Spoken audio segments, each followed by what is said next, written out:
இட்லிக்கு பேர் போன கடை மதுரை முருகன் இட்லி கடை தாங்க. அங்கே கொடுக்குற சட்னியும் பொடி இட்லியோட டேஸ்ட்டே தனி தான். இதுக்காக மதுரைக்கா போக முடியும்? அதே டேஸ்ட்டில் வீட்டில் சுலபமாக செய்யலாம் வாங்க. ஃபஸ்ட்டு சட்னி செய்கிறதுக்கு தேவையான பொருட்கள் எல்லாம் ஃப்ரை பண்ணி எடுத்துக்கலாம். கடாய் எடுத்து அதில் 2 ஸ்பூன் ஆயில் போட்டுக்கணும். எண்ணெய் நல்லா காஞ்சதுக்கப்புறம் கருப்பு எள் 1 ஸ்பூன் எடுத்துக்கலாம். இதுக்கு கருப்பு எள் தான் நல்லா டேஸ்ட் கொடுக்கும். அடுத்து எள்ளு நல்லா வெடித்து வந்ததுக்கப்புறம் கசகசா 1 ஸ்பூன் போட்டுக்கலாம். 2 சேர்த்து நல்லா ஃப்ரை பண்ணிக்கணும். அது 2 ஃப்ரை ஆனதுக்கப்புறம் உடைச்ச வெள்ளை உளுந்து 1 ஸ்பூன் எடுத்துக்கலாம். கடலைப்பருப்பு 1 ஸ்பூன், வேர்க்கடலை 2 ஸ்பூன், முந்திரி நான் உடைச்சது எடுத்துருக்கேன். முழு முந்திரியாக இருந்தால் ஒரு 5 எடுத்துக்கலாம்.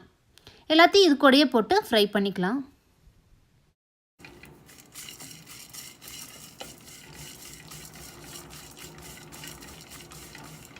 இப்போ நல்லா ஃப்ரை ஆயிடுச்சு.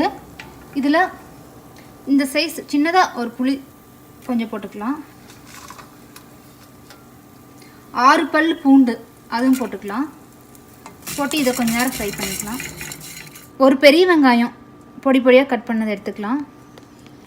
சின்ன சைஸாக இருந்துச்சுன்னா 2 எடுத்துக்கோங்க. எனக்கு பெரிய சைஸாக இருக்கிறதுனால நான் ஒரு பெரிய வெங்காயம் எடுத்துருக்கேன். அது கூடவே தக்காளி சேர்த்துக்கலாம். 3 தக்காளி எடுத்திருக்கேன்.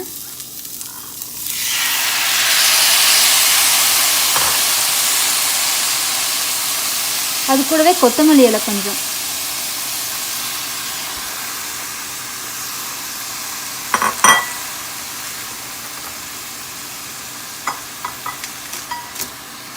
காஞ்ச மிளகாய் 6 மிளகாய் எடுத்திருக்கேன். நீங்கள் உங்கள் காரத்துக்கு தகுந்த மாதிரி எடுத்துக்கோங்க.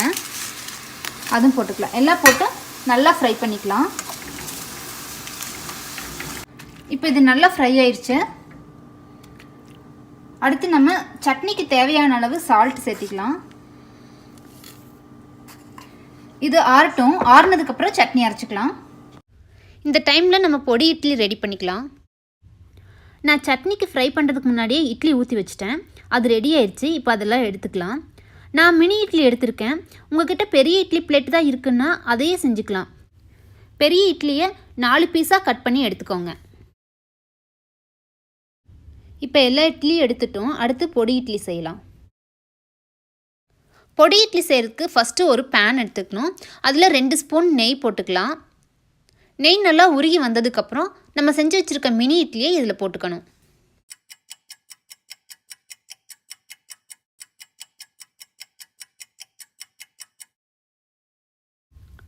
இதில் இப்போ இட்லி பொடி சேர்த்துக்கலாம்.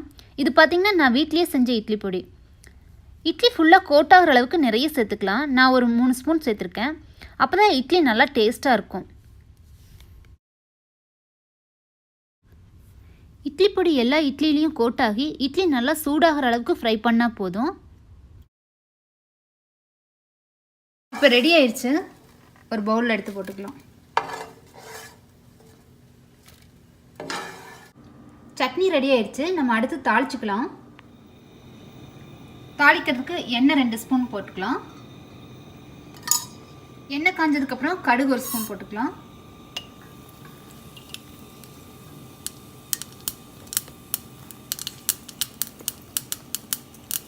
அடுத்து கருவேப்பிலை போட்டுக்கலாம்.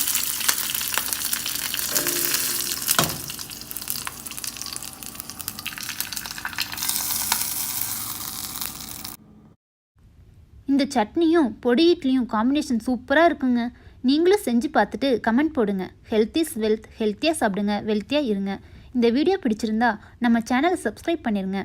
அடுத்து இன்னொரு இன்ட்ரெஸ்டிங் ரெசிபியோட உங்களை மீட் பண்ணுறேன். Thank you friends.